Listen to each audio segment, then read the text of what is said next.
Hello bachon, let's read the question. The question says the major product A of the following given reaction has sp2 hybridized carbon atom 2,7 dimethyl 2,6 octadiene in presence of H positive A as major product. अब हमारे पास इस reaction में क्या है, हमें 2,7 dimethyl 2 ऑक्टाडाइन की reaction करवाई गई है किसके साथ, H पॉजिटिव के साथ। तो हमारे पास क्या है कि जो इसका मेजर प्रोडक्ट बनेगा ए, उसमें इन्होंने क्या बता रखा है, sp2 हाइब्रिडाइज्ड कार्बन एटम्स होंगे और हमें वो प्रोडक्ट ए प्रोडक्ट बनाना है। सो इस क्वेश्चन को करने के लिए हम देख लेते हैं हम कैसे करेंगे, इसके लिए क्या की कंसेप्ट की रिक्वायरमेंट है। इसके लिए हमें सबसे पहले पता होना चाहिए स्टेबिलिटी ऑफ कार्बोकेटाइन।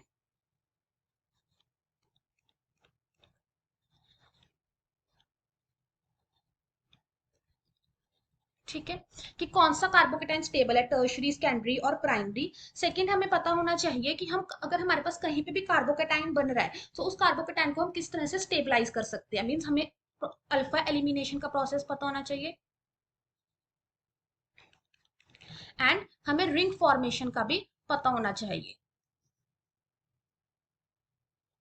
कि अगर हमारे पास कहीं पे भी कार्बोकेटाइन जनरेट हो रहा है तो उससे हम किस तरह से रिंग की फॉर्मेशन कर सकते हैं। तो अब हम इस क्वेश्चन को देखते हैं। हमें गिवन है 2,7 डाइमिथाइल 2,6 ऑक्टाडाइन। तो इसके लिए हम पहले 8 ऑक्टा में 8 कार्बन, तो हम पहले 8 कार्बन बना लेते हैं। 1 2 3 4 5 6 7 8। ठीक है, 2 पोजीशन पे क्या है, डाइमिथाइल, एक मिथाइल। 7 पोजीशन पे 2 3 4 5 6, 7 पोजीशन पे भी एक मिथाइल ग्रुप है।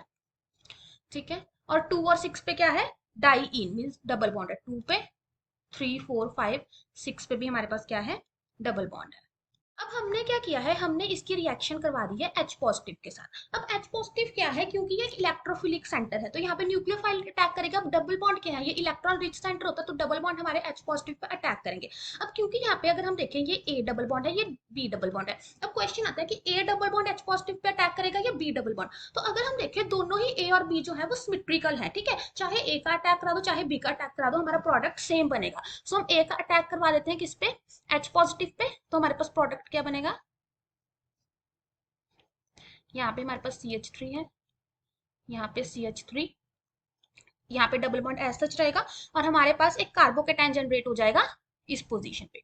अब हम और यहाँ पे हमारे पास क्या लग जाएगा, हाइड्रोजन। हम रिवर्स भी कर सकते थे कि हम यहाँ पे कार्बोकेटाइन बना के और यहाँ H लगा देते, बट उस केस में यहाँ पे जो कार्बोकेटाइन बनता वो एक सेकेंडरी कार्बोकेटाइन बनता और हमें पता है out of tertiary and secondary, tertiary carbocation is more stable. तो हम ये वाला प्रोडक्ट बनाएंगे जिसमें हमारे पास क्या बन रहा है, टर्शरी कार्बोकेटाइन बन रहा है। अब क्योंकि हमें पता है एक बार कार्बोकेटाइन क्या होता है, ये रिएक्शन इंटरमीडिएट्स होता है, ये एज सच तो रिएक्ट नहीं रहेंगे। अब ये फर्दर क्या होगा, रिएक्ट करेंगे। सो अब रिएक्शन में और तो हमें कोई रिएजेंट दिया नहीं है, तो इसका मतलब इंट्रामोलिकुलरली हमारे पास कोई रिएक्शन होगी।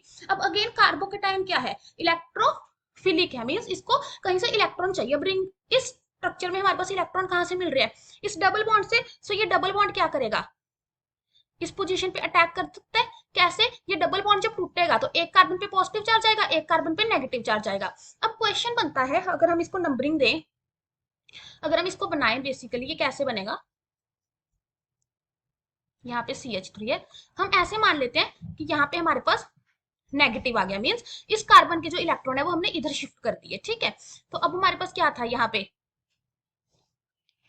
CH3 था। अब हम क्या कर रहे हैं, इस नेगेटिव को जो है इस कार्बन पे अटैक करवा रहे हैं। सो न्यूक्लियोफाइल का इलेक्ट्रोफाइल पे अटैक हो रहा है। ठीक है, तो इस केस में क्या होगा, यहाँ पे कार्बोकेटाइन जनरेट हो जाएगा।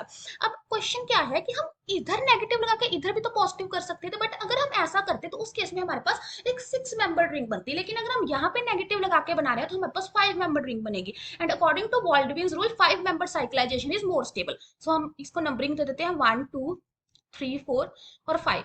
तो अगर हम प्रोडक्ट बनाएंगे तो क्या बनेगी, एक 5 मेंबर्ड रिंग। इस 5 मेंबर्ड रिंग को हम नंबरिंग दे देते हैं, लेट अस से 1 2 3 4 5। अब फर्स्ट सेंटर पे हमारे पास क्या अटैच है, एक इस तरह से अटैच है, इस पे यहाँ पे हमारे पास क्या है, कार्बोकेटाइन। 2 पे कुछ भी नहीं अटैच, 3 पे भी नहीं, 4 पे भी नहीं, 5 पे हमारे पास क्या अटैच है, फिफ्थ पोजीशन पे हमारे पास अगर देखा जाए तो 2 मिथाइल ग्रुप्स प्रेजेंट है, ठीक है, तो उनको हम इस तरह से लगा देते हैं CH3 CH3।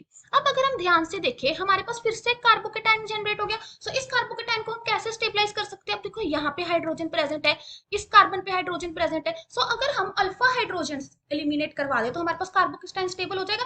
अब एक तो है ये वाला हाइड्रोजन, एक ये वाला हाइड्रोजन, हम कौन से हाइड्रोजन को एलिमिनेट करवाएंगे? This one hydrogen. क्यों? क्योंकि जब ये वाले हाइड्रोजन के इलेक्ट्रॉन इधर जाएंगे तो हमारे पास प्रोडक्ट क्या बनेगा? यहाँ पे तो दो CH3 है हमारे पास, और ये प्रोडक्ट बना लेगा इस तरह का कुछ। इस केस में हमारे पास अगर हम इस हाइड्रोजन को एलिमिनेट कर रहे हैं तो हमारे पास मोर सब्स्टिट्यूटेड एल्कीन बन रहा है। So according to Saytzeff's rule, more alkylated alkene is more stable. तो हमारा फाइनल प्रोडक्ट क्या बन जाएगा? ये। Hope you find the answer. Best of luck.